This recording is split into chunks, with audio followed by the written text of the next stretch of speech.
Un ambiente marcado por la revelación cristiana. Otra, ¿no sería autoevidente que el orden no puede provenir del caos? Siguiente, el catecismo. Son todas difíciles. No tenemos Una tesis. Tenemos dos opciones, lo consideramos una tras otra con cuidado, entonces seguimos a las 3 de la mañana, o lo vemos como una lluvia de ideas y ustedes responden. Yo no tengo problemas con lo de las 3 de la mañana, no sé. El Catecismo de la Iglesia Católica afirma que el ateísmo no es original, sino una realidad causada. Por tanto, ¿puede afirmarse que el ateísmo es antinatural? ¿Es realmente relevante la cuestión de la carga de la prueba una vez que se han dado argumentos a favor y en contra de la existencia de Dios? En las discusiones raramente se parte de cero ex nihilo. Sabemos que la filosofía se ha valido de distintos conceptos para dar explicación al origen, a la totalidad, incluso a la trascendencia. Ser, ideas, primer motor, apeiron, espíritu absoluto, etc. Entonces, ¿en qué sentido es necesario pasar al concepto existencia de Dios? Es decir, ¿en qué sentido el problema de la existencia de Dios es universal? La última tiene un componente autobiográfico. Dice, mi padre era ateo, pero a mí y a mis hermanos nos mandó a la escuela católica. Y a mí me parece que él no era del todo ateo, ya que después estudió la Biblia y escribió la palabra de la misma sobre Dios. ¿Qué tipo de ateo era? Sugiero que mantengamos el mismo orden en el que hablaron originalmente y cada uno tiene... No me compliquen. Y sugiero que cada uno se tome 2 o 3 minutos para reaccionar ante él. No hay lugar a discrepancia sobre la orden. Bueno. Déjame ver 2 o 3 cosas a ver si... Bueno, digo, aquí hay 2 cosas. Una que estratégicamente yo al menos la evité, que es efectivamente cuáles serían una prueba razonable de la existencia de Dios y demás, porque quizás, o por lo menos a mí siempre me pasa cuando me pongo a pensar en estos temas, que es lo que me interesa de Flew, pero ahora Ignacio me convenció de algunos problemas, yo vuelvo a Tomás y me quedo con el ateo negativo de Tomás de Aquino y no de Flew. Sobre todo por ese problema de la analogía de correr el orden teórico al práctico, que no me había percatado de esa cuestión. Pero lo que sí me parece que es importante es que hay una cierta separación, ¿no? Es decir, el ámbito práctico y el ámbito teórico están conectados, ¿no? Pero me parece que cuando uno hace el ejercicio, a veces teórico, está más pensando justamente en el diálogo y no solo... estoy tratando, cuando yo pienso, cuando yo adquiero vocabulario, palabras, estoy buscando cómo comunicar lo que yo soy al otro. No estoy meramente encontrando razones para mí. Ahí, en ese sentido, yo entiendo que a veces la búsqueda de estas cosas sin duda a veces presupone intuiciones, experiencias personales, etcétera, pero que a veces ese tipo de argumentación queda mucho más pegado en la intersubjetividad. Es decir, yo quizás empecé a creer por mi madre y ahora creo por mí, ¿no? Es algo que tardé 25 años en descubrir, que uno cambia de opinión, ¿no? Yo ya no, es lo de la samaritana, ¿no? Con los samaritanos y las samaritanas, ¿no? Ya no creemos porque vos nos decís, sino porque yo lo experimento, yo lo viví. Y me parece que ese es un camino que tiene más que ver con la vida personal de la fe.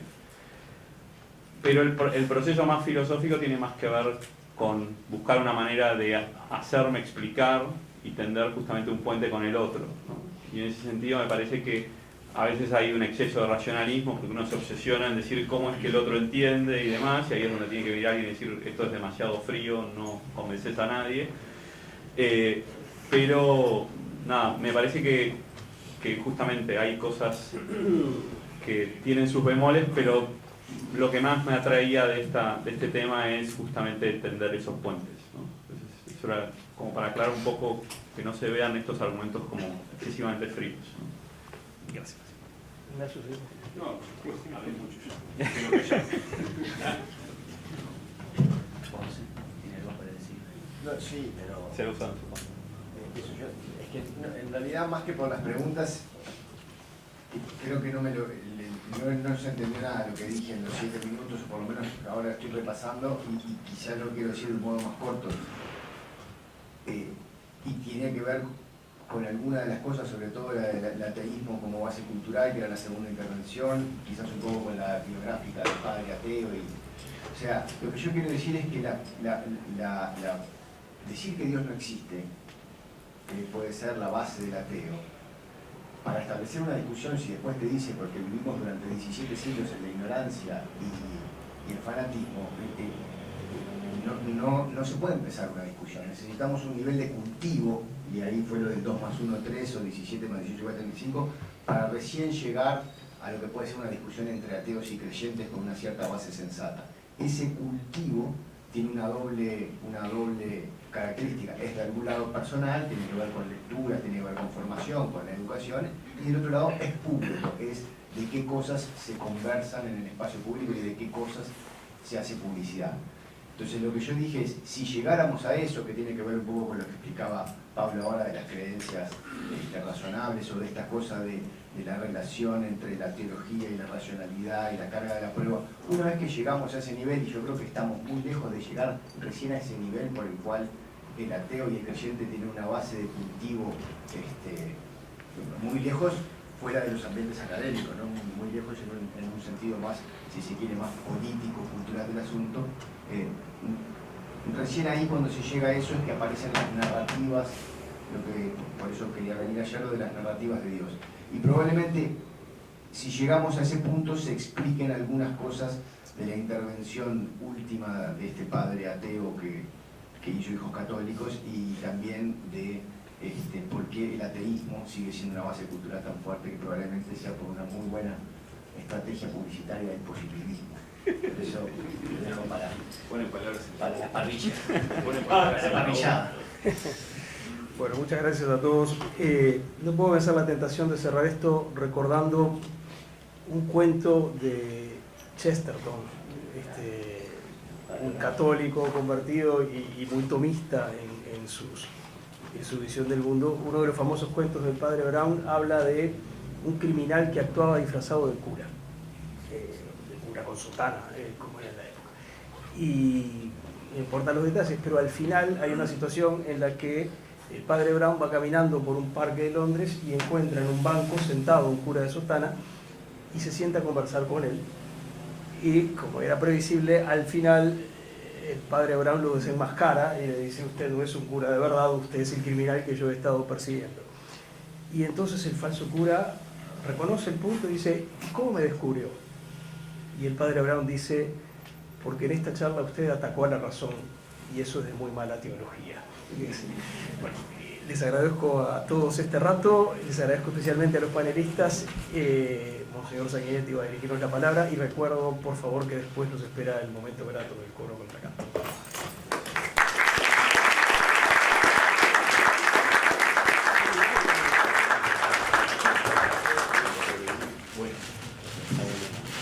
Pocas palabras porque vinimos a escuchar, bastantes veces hablamos, entonces mucha agradecimiento. Bueno, supongo que los filósofos estarán contentos que la filosofía atrae, ¿no? Convoca. Así que lo cual ya creo que sí es un logro, ¿no? A mí me queda con una que mi pregunta es ¿por qué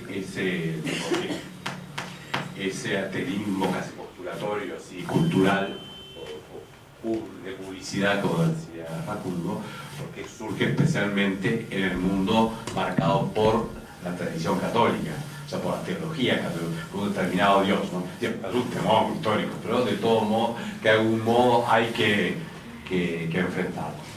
Y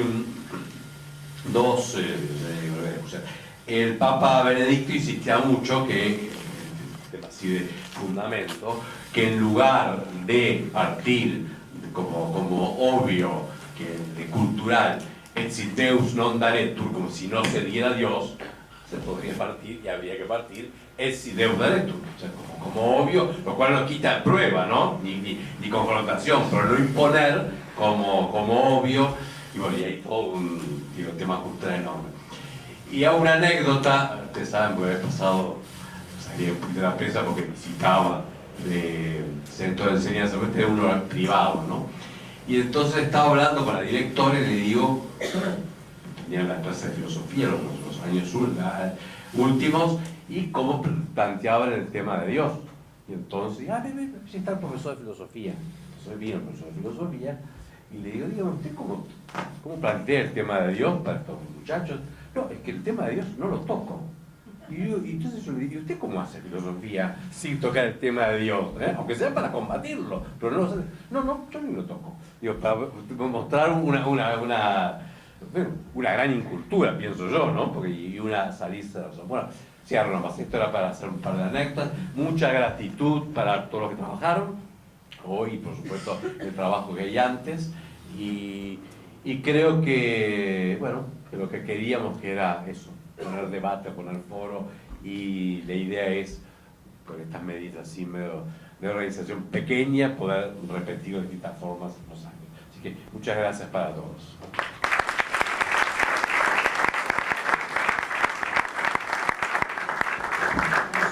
¿Cómo sigue esto? ¿Viene acá o